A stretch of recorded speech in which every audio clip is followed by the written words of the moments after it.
At the heart of our story is Mara Ellison, a 17-year-old high school student whose life had always been defined by the quiet rhythms of a rural town. One seemingly ordinary night, while she strolled along a lonely country road beneath a canopy of stars, everything changed. As she walked, the familiar sights and sounds of her small community dissolved into an eerie silence. Out of nowhere, a pulsating beam of blinding light pierced the darkness overhead. In that split second, Mara felt an inexplicable force seize her. The world around her warped into a swirling vortex of color and energy.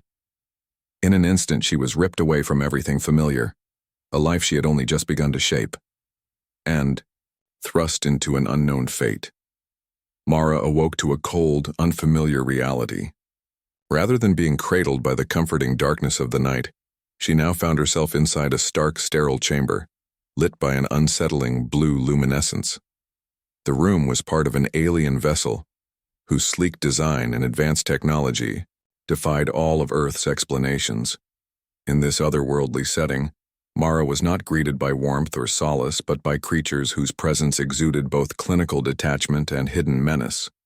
Their expressions, if such could be called that, were void of human emotion, and their communication came in the form of mechanical sounds and deliberate gestures. Without explanation, these alien beings began to conduct a series of invasive experiments on her as if she were nothing more than an intriguing specimen in a vast cosmic laboratory. Under their unyielding scrutiny, time lost all meaning. Hours blurred into what felt like an eternity as Mara endured physical torment beyond her wildest nightmares. She experienced temperatures that alternated between the depths of freezing cold and blistering heat, each variation designed to push her body to its absolute limits. Alongside this physical agony came a profound psychological distress. Isolated in an environment where human empathy was absent, Mara struggled to comprehend the purpose behind the relentless barrage of tests. Every procedure, every probing, seemed calculated to dismantle her sense of self. Then, in a devastatingly precise moment at 2:13 a.m., her body gave in. Her heart stilled, and her breath faltered. The aliens had effectively terminated her biological functions, marking the moment she was declared dead. Yet, as grim as that moment seemed, it was but the opening act of an extraordinary tale. Mara's abduction, her entire experience aboard, the alien vessel, serves as a harrowing prologue to an eventual resurrection that defies natural law. The meticulous and clinical removal of her life force sets the stage for the inexplicable events to come, teasing the possibility that the line between death and life might be thinner and far more mysterious than anyone on Earth has ever imagined. Her time of apparent death becomes the backdrop against which the true nature of her destiny is slowly revealed, hinting at cosmic secrets that challenge everything humanity believes about mortality and rebirth. Exactly 37 minutes after her declared death, Mara Ellison's eyes snapped open. The chamber was silent, and the once watchful aliens had receded into shadows. The sterile hum of the ship's machinery now felt distant, like background noise in a dream. Mara gasped, but no breath came. She felt her chest rise, her muscles move, but her heart no longer beat. Panic threatened to overwhelm her, but it passed almost as quickly as it came. Something inside her had changed. She wasn't alive in the traditional sense, but she was far from dead. The wounds on her body had vanished. The searing pain she'd endured was now only a ghost of memory. More disturbingly, her mind felt expanded. She was aware not just of her surroundings, but of things that defied comprehension. Mathematical constants, fragments of alien language, and images of star systems she had never seen before. She knew instinctively that this knowledge didn't belong to her alone. Something had been implanted, maybe a consciousness, maybe code. Whatever it was now a part of her.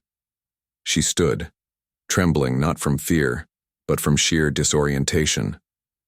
The ship, no longer observing her as a test subject, seemed almost to recognize her. Doors opened at her approach. Systems responded to her presence. Either the aliens didn't expect her to revive, or this was part of something far larger than she understood. But Mara didn't wait to find out. Guided more by instinct than reason, She navigated the alien vessel and located a containment pod, likely meant for ejection or escape. Before the ship could intervene, she launched it. Moments later, Mara plummeted through Earth's atmosphere, encased in alien technology. The crash landing occurred just outside her hometown, in a field not far from where she had disappeared. Emergency services were alerted by a local farmer who saw the explosion of light and smoke. When first responders arrived, they found the pod cracked open, and Mara, barefoot, naked, and strangely calm, walking toward them under the stars. She was taken immediately to the hospital. Her vital signs confounded the doctors. No heartbeat. No body heat. Yet her eyes moved, her skin flushed, and she spoke with full coherence. Scientists and government officials quickly intervened, quarantining her in a secure facility. Despite her attempts to explain what happened, few believed her. The doctors whispered about a neurological anomaly. The agents spoke of national security. Only her mother, tearful and trembling, believed something greater had occurred, especially when Mara looked at her with glowing eyes and whispered, "I wasn't supposed to come back." As she lay in her hospital bed, cameras watching her every move, Mara felt a strange pull, like her thoughts were not entirely her own. Something was still inside her, and it was waking up. Her return, it seemed, had never been an accident. The days following her return, Mara became a subject of intense scrutiny. The government moved quickly to silence media chatter and erase her reappearance from public record. Officially, Mara Ellison was still missing. Unofficially, she was the centerpiece of an off-the-books scientific study hidden deep in a desert facility. But the scientist couldn't explain her. No blood pressure, no respiration. Yet her mind was sharper than ever. She spoke fluently in an unrecognizable language in her sleep. MRI scans showed synaptic activity that exceeded human capacity. Every attempt to categorize her failed. She wasn't entirely human anymore, but she wasn't alien either. Mara herself was unraveling. At first, she believed she'd simply been brought back, somehow revived through advanced alien tech. But the dreams began. Fractured memories surfaced. Not her own, but memories from beings light years away. She remembered suns being born and devoured.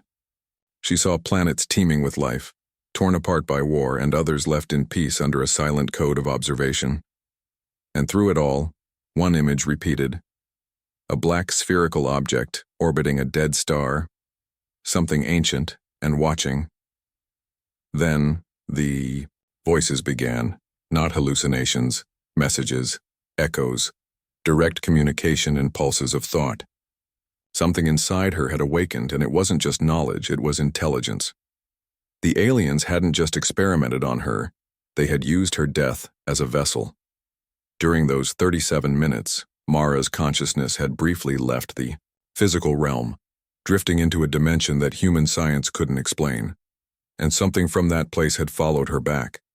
That presence, calm, calculating, and vast, began to assert itself. It wasn't hostile. It was curious. It told her it had lived for eons, observing civilizations rise and fall.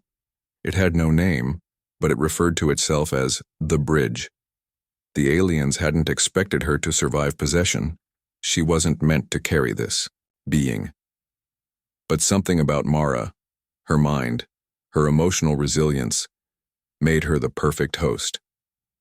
Mara now faced a terrifying choice. The presence inside her offered a future beyond comprehension.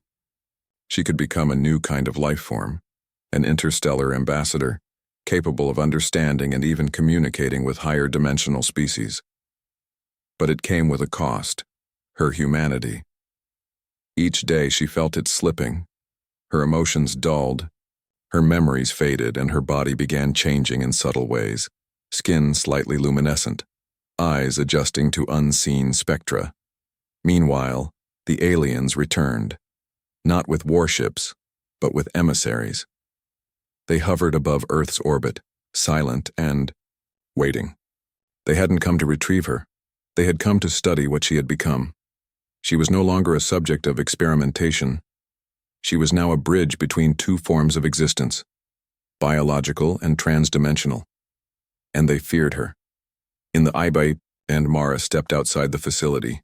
She looked up at the ships, her voice carried by thought alone. I remember what death was. I remember what came after. And now I choose to live. She was no longer a victim. She was the beginning of something new.